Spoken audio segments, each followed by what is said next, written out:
আসসালামু আলাইকুম ওয়া রাহমাতুল্লাহি ওয়া বারাকাতুহু।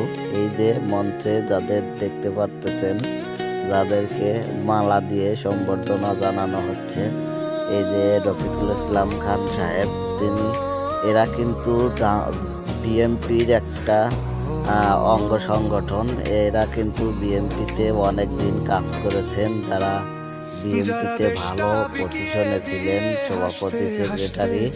তো এইসব যে যারা এগুলোকে যে মালা দিয়ে বরণ করা হচ্ছে, এরা কিন্তু স্বেচ্ছায় জামাতে যোগ দিচ্ছেন। তো আসলে কথাটা হচ্ছে যে ভালোর দিকে মানুষ কিন্তু ভালোটা বুঝতে পারে, তাই ভালো খারাপ ছেড়ে ভালোর দিকে চলে আসে। তো আমার এই যে কথা, এই ভিডিওটা সবাই দেখবেন, কমেন্টে জানাবেন আপনাদের